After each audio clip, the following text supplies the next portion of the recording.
बिस्मिल्लाहिर्रहमानिर्रहीम। आबादगार दोस्तों, सभिनी खां पहिरियां त हिकिड़ी ॻाल्हि जी पुरज़ोर मुज़म्मत कयूं था त जेको फुटी जो असांजो वणनि जी फसल जो रेट घटिजी वियो आहे, इहो हिकिड़ी सरासर नाइंसाफ़ी आहे। गवर्नमेंट खे घुरिजे त आबादगारनि खे कुझु रिलीफ ॾिए, आबादगारनि खे रेट जे क़ीमत जे मद में आबादगारनि सां कुझु ताउन करे।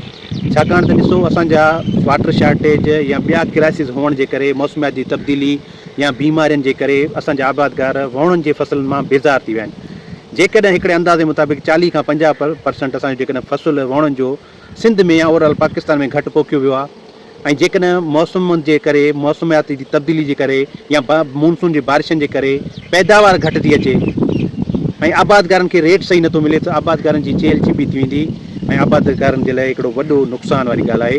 गवर्नमेंट खे घुरिजे त महिरबानी करे रेट वधाइनि ऐं जेके माफ़ियाज़ आहिनि असांजे शहरनि में रहियल मतिलबु डीलरनि जे हिसाब सां, सेठनि जी पेटनि जे हिसाब हवाले सां इन्हनि ते कंट्रोल करे प्राइसिस जेके आहिनि उहे सुठे नमूने सां आबादगार खे ॾिनी वञनि।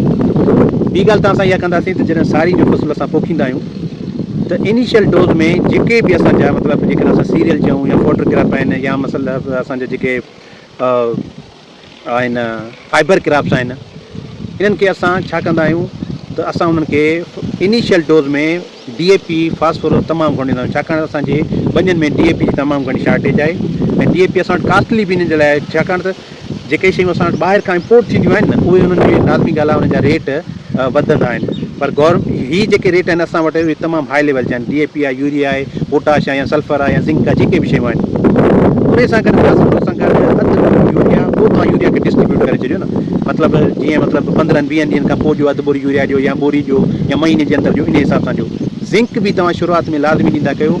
जेकॾहिं असांजो ॿूटे जी पाड़ मज़बूत हूंदो, ॿूटे जी रूट सिस्टम मज़बूत हूंदो, असांजो ॿूटे जो बुनियादु मज़बूत हूंदो, त उहो ॿूटो असांजो अॻिते हली पियो मतिलबु उन जा जेके टिलर्स सुठा थींदा, उन जी ब्रांचिस, उन जा मतिलबु शाख़ूं सुठियूं हूंदियूं, ज़्यादा थींदियूं ऐं उहो ॿनी मां, ज़मीन मां जेको आहे पंहिंजे लाइ खाद खुराक सही नमूने सां खणंदो, ॿूटो असांजो हेल्दी हूंदो।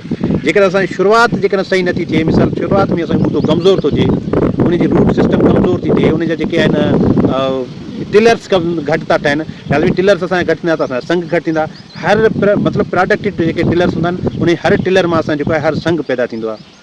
सिटो जंहिंखे असां पेनिकल चवंदा आहियूं, सारी जे असां सिटे खे या संघ खे असां पेनिकल चवंदा आहियूं। जेकॾहिं असां नंबर ऑफ टिलर्स ज़्यादा हूंदा, नंबर ऑफ पेनिकल्स असांजा ज़्यादा हूंदा। ठीकु आहे, त कोशिशि करे जेको आहे पंहिंजे ॿनी खे ट्रांसप्लांट जॾहिं पाणी कयो था, ताज़े पाणी में ॾियो। मतिलबु असांजी ॿनी खे कोशिशि करे असां जूं